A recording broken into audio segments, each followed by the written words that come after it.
இப்போ வாங்க ஆட்டு ஈரல் முட்டை மசாலா எப்படி செய்யணும்னு பார்க்கலாம். முதல்ல 2 ஆட்டு ஈரலையும் சுத்தம் செஞ்சு அலசி எடுத்துக்கலாம்.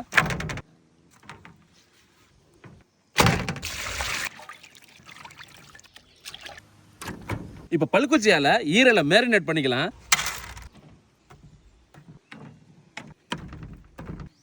ஒரு பாத்திரத்தை எடுத்துக்கங்க. தயிர் 1/2 லிட்டர். இதுல மிளகுத்தூள் 15 கிராம், சுருக்குன்னு உப்பு சேர்த்து மிக்ஸ் பண்ணுங்க. இது அப்படியே குச்சி குத்துன ஈரல்ல ஊத்தி ஈரல் ஒரு 1/2 மணி நேரம் ஊற வச்சுக்கலாம். 1/2 மணி நேரம் ஆயிடுச்சு. இப்போ குச்சியை மட்டும் ரிமூவ் பண்ணிக்கலாம். இப்போ கடாய் எடுத்துக்கங்க.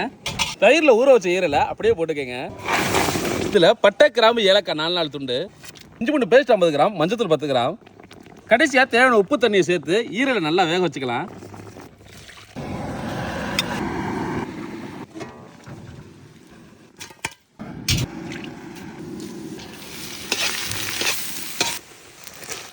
இந்த நேரத்தில் மஞ்சத்தூள் 5 கிராம், மிளகாத்தூள் 10 gram, mutton masala, garam masala 30-30 gram இதுகளை போட்டுக்கலாம். அடுத்து 10 முட்டையை ஊற்றிக்கலாம்.